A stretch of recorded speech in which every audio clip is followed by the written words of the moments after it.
Bismillah ar-Rahman ar-Rahim. Alhamdulillahi Rabbil Alameen. Wa salatu wa salamu ala ashrafil Anbiya wal Mursaleen. Muhammadur Rasulullah sallallahu alayhi wa ala alihi wa sahbihi wa sallam tasliman kathiran kathira. Famma ba'du. My brothers and sisters, we are on the story of Dawud alayhi salam, and as I mentioned, some of this thing which the story of Dawud alayhi salam when he was in his mihrab, his special place of worship of Allah subhanahu wa ta'ala, which he used to spend the night in, and this was a very secure, safe place. It was very secluded and nobody had permission to come in there. And then suddenly one day he found two men who appeared there, and Allah subhanahu wa ta'ala mentioned this. A'udhu billahi minash shaitanir rajim. Bismillahir rahmanir rahim. Wa hal ataka naba'ul khasmi is tasawwurul mihrab إذ دخلوا على داود ففزع منهم قالوا لا تخف خصمان بغى بعدنا على بعد فاحكم بيننا بالحق ولا تشطط واهدنا إلى سواء الصراط إن هذا أخي له 99 نعجة ولي نعجة واحدة فقال أكفلنيها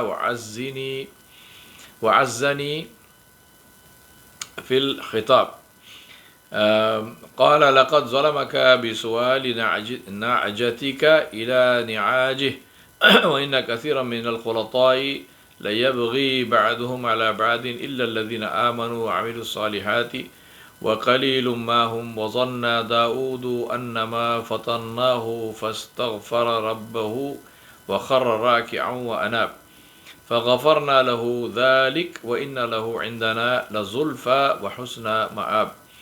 Allah subhanahu wa ta'ala said, which means, and has the news of the litigants reached you when they climbed over the wall into his mihrab, into the mihrab of Dawud alayhi salam when he was praying. When they entered in upon Dawud alayhi salam, he was terrified of them. They said, fear not, we are two litigants, one of whom has wronged the other, therefore judge between us with truth and treat us not with injustice and guide us to the right way. And then one of them said, verily, verily, this is my brother.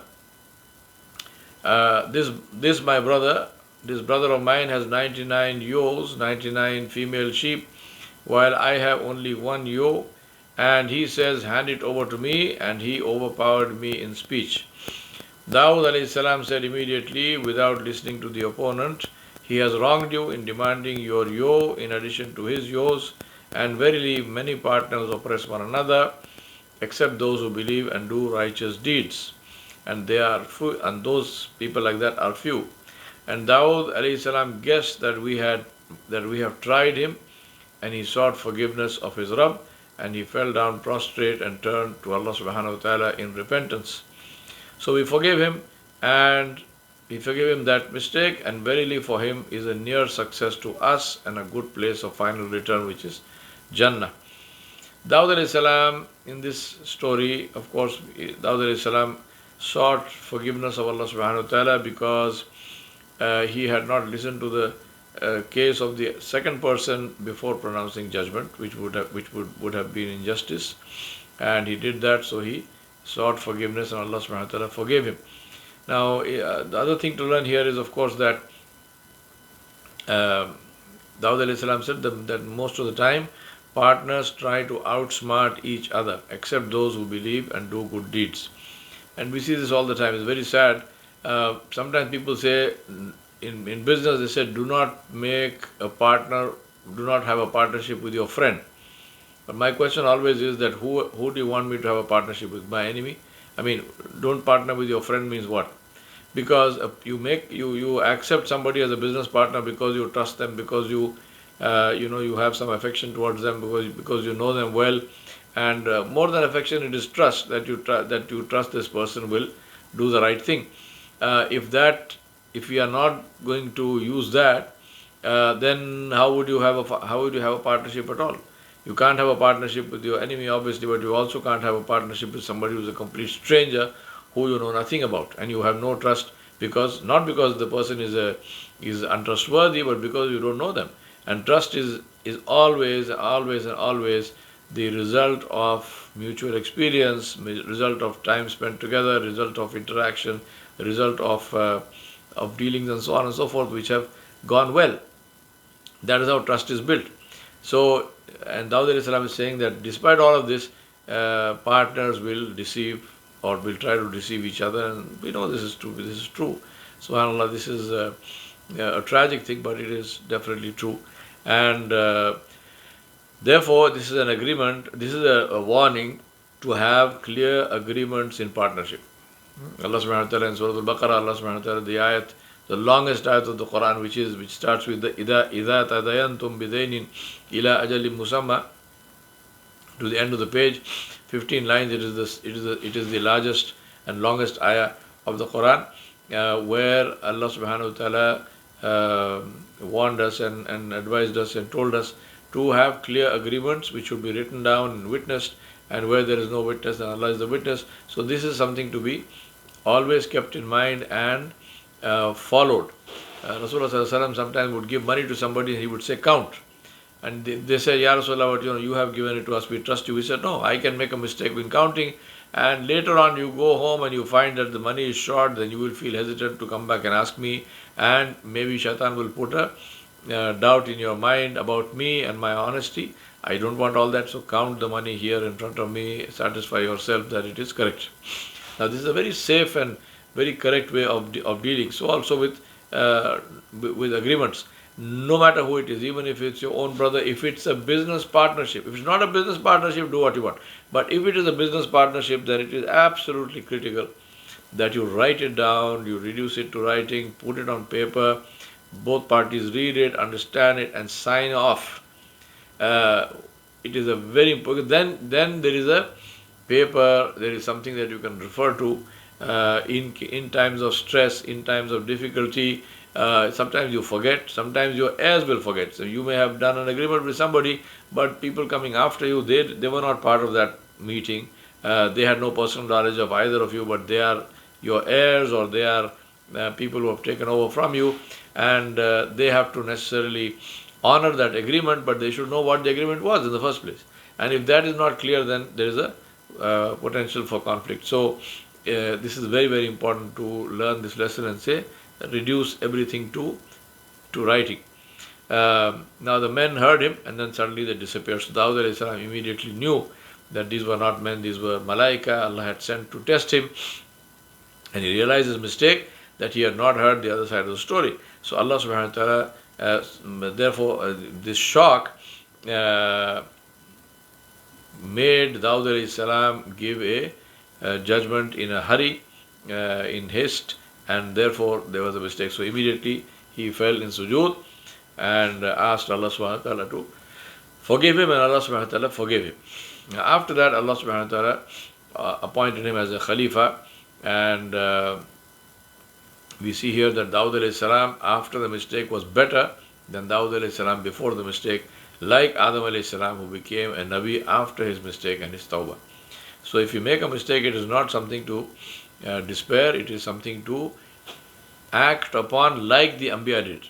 If they make a mistake, they immediately made tawbah and istighfar, and Allah subhanahu wa ta'ala forgives and He wipes it out. And this mistake, this experience makes them better people. And the same thing applies to us. Allah subhanahu wa ta'ala said, Ya Dawood, inna ja'alnaka khalifatan fil ardi fahkum bayna nas bil haqqi wa la tattabi'ul hawa fayudillaka an sabilillahi innal ladhina yadhilluna an sabilillahi lahum adhabun shadid bima nasu yawm al-hisab. O Dawood, verily we have placed you as a successor, as a khalifa on the earth. So judge between men, between people, in truth and justice, and do not follow your desire, for it will mislead you from the path of Allah. Verily those who wander astray from the path of Allah will have a severe torment, because they forgot the day of reckoning. The lesson from this is that justice is in the heart of the judge. Right? Justice is in the heart of the judge. If the judge wants to be just, he will be just. Now if you look at the combination of judges and laws, of corrupt laws and corrupt judges, you can see how terrible the situation is. Today we have a situation where even in countries which claim to be Muslim, the Sharia is not applied across the board. Sharia is applied only only with respect to criminal laws. So you have people, if you have a thief, you may have his hand being amputated, but the grand thieves, the big thieves who run things, nothing happens to them. The Sharia has made interest-based banking haram, but every single so-called Muslim country which claims to be the defender of the faith and claims to be a representative of Islam, they have interest-based banks in their countries with full powers to indulge in interest-based banking, even though Allah subhanahu wa ta'ala declared war on the one who deals in interest. So where is the Sharia in this thing? Right? So similarly, there are so many other examples that we see in the world. So we we seem to apply in these countries, we seem to apply Sharia only to smaller crimes, and then we allow interest-based banking and smoking and alcohol and gambling. All of this, we have horse races, camel races, dog races, right? All of this because all of these pay money to the government. All of these are things which are taxed, and this gets an income to the government, so they are not stopped. Justice in Islam is to be applied to everyone, and to apply the law of Allah subhanahu wa ta'ala equally, not selectively to some people and not to other people. Abu Bakr radiallahu anhu applied the Sharia every day, but he did not stone a single adulterer. He established the Khilafah, he fought the Murtaddeen, and he made it firm. Umar radiallahu anhu inherited a stable Khilafah, so he created systems, the Diwan, the treasury, to run the government, to pay salaries, paved roads, land reforms, division of land between people, the jihad with the Persian Empire, right? And then the Persian Empire was conquered. Uthman radiallahu anhu worked on the preservation of the Quran. Also the Futuhat towards the east and north. Ali radiallahu anhu devoted his time to solving the problems arising out of the assassination of Uthman ibn Affan radiallahu anhu. Muawiyah bin Abi Sufyan radiallahu anhu established the navy as the Muslims needed to go north to face the Roman Empire. All of these are examples of the establishment of the Sharia. Our problem now is that we deal with Islamic work on the basis of our desires, and then we use Islam to try to justify our actions. This is the opposite of what we should be doing, of what is desired. This is the jihad of the nafs, and it's a very difficult struggle, and that is the meaning of submission.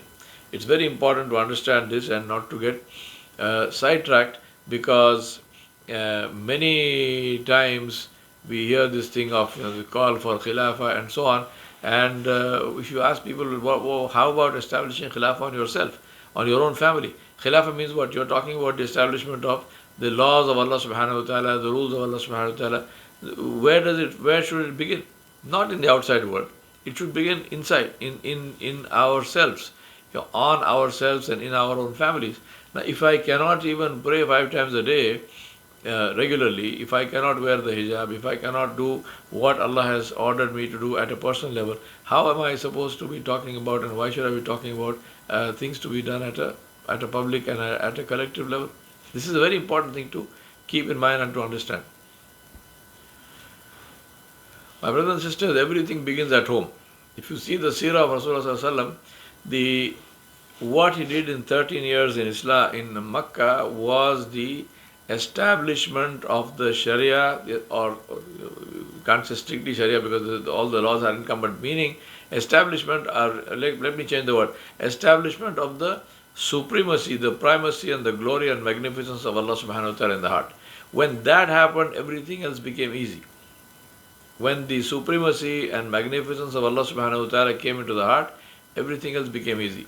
If you take the prohibition of alcohol in America, for example, they brought in a constitutional amendment to enforce prohibition and the consumption of alcohol. They said it's a drug and it results in so many heart diseases and so many things, so much of evil, and therefore it should not be used, or no drinking, no manufacturing, no transport, and so on and so on. They spent millions of dollars and they jailed hundreds of thousands of people, and at the end of it they gave up. They said, this cannot be stopped. So instead now they tax it. They tax alcohol, and alcohol is a huge taxpayer. Interesting to note, cigarette smoking kills about 250,000 people every year in the US. Alcohol kills about maybe 100,000 people or so every year. So we are talking about two major killers. Interesting thing is on cigarettes packets you get the Surgeon General's warning that this leads to cancer, but there's no alcohol bottle which has that. Why is that?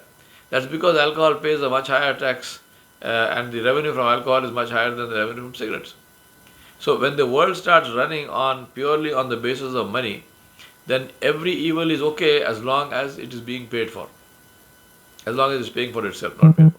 As long as it's paying for itself. So as long as the evil, and we see this across the world, we see this, may Allah forgive us, we see this in so-called Muslim countries, where we see everything, you name it. There is gambling, there is alcohol, there is prostitution, there is interest banking, you name it, it is there, it is out on the street, it is visible, and it is official. And the example, and the usual thing that's told to us is, we also have masajid. Right? It's your choice. You want to go to the masjid, go to the masjid. You want to go to the brothel, go to the brothel. Now, we are not talking about personal choice of a person. Yes, of course, he has the choice. We are talking about the governments who allow this to happen. A person may have the choice to go to the masjid or to the brothel or to the bar, but what about the government which allows a brothel and a bar to be there, and they tax them and they take that money? This is happening. It is happening in Muslim countries. We seriously need to check our own iman and ask ourselves, do we really seriously believe, as rulers, as administrators, do we really seriously believe that we will die? Do we really seriously believe that we will face Allah subhanahu wa ta'ala? Do we really seriously believe that we will be held to account? And this is a very important question to ask ourselves. It's not a joke. And it won't, just giving these smart answers is not going to help. Because if you are creating and you are paying for and you are allowing all forms of shaitaniyat and all forms of sin to not just exist, but to exist safely and proliferate in your nation, then definitely you are responsible for all those who get misguided. Now, this does not take away the individual responsibility of the person not to get misguided, not to go there. Just because there is a bar, it doesn't mean you need to go there. You do not need to go there. You must not go there. But the responsibility of the one who put the bar there, that is by itself. So it's very important for us to understand this. Our problem now is that we deal with Islamic work based on our desires, and then we use Islam to justify the actions. Take even the work of Dawat al-Islam, for example. Today it's done as a business. People are making money out of it. That is their means of income. That is their revenue stream. I have always been against this. I have said, do the work of the deen of Allah subhanahu wa ta'ala for the sake of Allah subhanahu wa ta'ala. Have a separate revenue stream for yourself. And there is no conflict between the two. Dawud alayhi salam was a Nabi and a king. And yet Rasulullah sallallahu alaihi wasallam said about him, the best fasting is the fasting of my brother Dawud. He used to fast one day and break the fast the next day. He used to eat the next day. He would never run away from battle. He would never show his back to the enemy. The best prayer is the prayer of Dawud alayhi salam. He used to sleep 1/3 of the night, then he would pray for 1/3 of the night, then he would sleep for 1/3 of the night.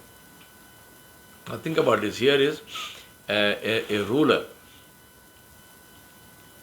He is also a ruler, he is also a Nabi. Now this shows that ibadah is the strength of the ruler. Zuhud, ibadat is the strength of the ruler. Right? Political work destroys your soul, and you need qiyamul layl and dhikr to keep yourself on track. Where there is no qiyamul layl, then the shaitan takes over. It is even more important. This is the reason why the Salafus Salihin, the ulama of the past, the scholars, the Sahaba, and they ran away from administrative roles. They ran away from politics. They ran away from government roles because of what it does to the soul. And instead they sought to be alone by themselves, just do the work of deen for the sake of Allah subhanahu wa ta'ala alone. Abu Muslim al-Qawlani rahmatullah alayhi, he came to Medina to inform Umar ibn al-Khattab radiallahu anhu that a certain area in Ash-Sham had been conquered, had been opened. When he reached Medina, it was noon. And since it was a tradition among the Arabs to sleep in the afternoon, Abu Muslim rahmatullah alayhi went to the masjid instead of to Sayyidina Umar's house so as not to disturb him. In the masjid, he told the people about this victory. Umar ibn al-Khattab heard and called him and asked him why he did not report the matter to the Khalifa first instead of telling the people. Abu Muslim al-Qawlani rahmatullah alayhi said, Ya Amir al-Mu'mineen, I thought you were sleeping and did not want to disturb you. Sayyidina Umar ibn al-Khattab said, how can I sleep when if I sleep in the day, I would not be able to fulfill my duty to the people, and if I sleep in the night, I would not be able to fulfill my duty to Allah. They say that Umar ibn al-Khattab radiallahu anhu never slept in a bed after he became Khalifa. He used to sleep just maybe sitting, just nodding off a little bit like that, or even sometimes standing. Imagine if today we work like this, especially those who are in government and in judiciary and politics. What would be the effect of the Muslim minister or administrator on the people who works like this with the fear of Allah subhanahu wa ta'ala in his heart, totally committed to justice, spending 1/3 of the night in prayer and being guided by Allah subhanahu wa ta'ala. That is why people who had knowledge did not want government, they did not want positions of authority because of how much of stress it is. Because you are even more answerable to Allah subhanahu wa ta'ala. And it's not only government. People fight for elections and they fight to become, president of a masjid or something, or be on masjid boards. For what? To get what? If you are going to accept a position of authority, my brothers and sisters, forget about rest. Forget about rest. Ensure that you pray tahajjud like a fard. Spend 1/3 of the night in salah and tilawat al-Quran and dhikr of Allah subhanahu wa ta'ala, and ask and keep begging Allah subhanahu wa ta'ala to guide you and keep making istighfar. Dawud alayhi salam had extreme ghira about his wives, about his ladies, and this is a feature of the Muslim to have this ghira for the honor of his women.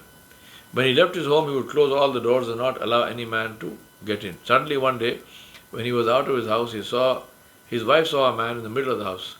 Dawud alayhi salam returned and saw the man and demanded, he said, who are you? The man said, I'm not afraid of kings, and none can run away from me. So Dawud alayhi salam said, Hada malakul maut. Hada malakul maut. Marhabam bi amrillah. He said, welcome with the order of Allah. The angel took the soul of Dawud alayhi salam right there. Sulaiman alayhi salam ordered the birds to shade Dawud alayhi salam while they were doing the work of preparing the janazah, and at night he ordered the birds to protect him and to come close to him and shade him with their wings until they could finish the process of burial. And this is the story of Dawud alayhi salam. Our brothers and sisters, subhanallah, Allah subhanahu wa ta'ala has given us the opportunity He gave us this, not just opportunity, Allah subhanahu wa ta'ala gave us this wonderful deen and this wonderful, the wonderful opportunity to learn from his deen and to live our lives in a way which is pleasing to him, inshallah. And that's why it's important for us to use every moment of our time to ensure that we live our lives completely and totally in obedience to Allah subhanahu wa ta'ala. The thing which I remind myself again and again, and I remind you again and again, is that alhamdulillah, we have a religion which is not just natural, fitri, which goes along with our fitrat, which goes along with our nature, but which has everything in it. Every single thing that is ordained and ordered in Islam is intrinsically beneficial for the person. There is absolutely nothing in Islam, whether it is in civil law, in criminal law, in any kind of thing, that is harmful in any way. Everything is completely and totally beneficial to people, to us. Plus, if we live our lives like that, then this gets us Jannah. Now, what more can we ask? It's a total win-win situation. If I live my life obedient to Allah subhanahu wa ta'ala, which means on the sunnah of Rasulullah sallallahu alaihi wasallam, then not only will I have a beautiful life, not only will I be popular, not only will I have moral authority, not only will I have, peace and contentment in my heart and no stress and no worry, not only will all of these things be there, but I will also, insha'Allah, seek and get the forgiveness of Allah subhanahu wa ta'ala, which means Jannah, inshallah. Now, why would we not want this? Think about this. Why would you not want this? That is the whole beauty of Islam. It's not just a matter of salah or the external appearance. All of those things are important. The beard is important, the hijab is important, the clothing is important, the way we speak is important, the way the praying in salah is important, praying in the masjid is important. All of these things are important. It's not one against the other. Islam is to live Islam, the beauty of Islam must manifest in every aspect of my life, in my family, in my personal life, in my external life, when I'm working in an organization, right? How I earn, what I earn, where I earn from, where I spend, all of these things are places and more where Islam must be manifested, must become clear, must become visible in my life. Then inshallah my life will be successful. I ask Allah subhanahu wa ta'ala Jalla Jalaluhu to accept these classes, to accept these lectures and enable us to live, me and you to live according to these beautiful examples that Allah has shown us in the lives of His Anbiya alayhimus salam. Wa sallallahu ala nabiyil kareem wa ala alihi wa sahbihi ajma'in bi rahmatika ya arhamar rahimin. Wa salamu alaykum wa rahmatullahi wa barakatuh.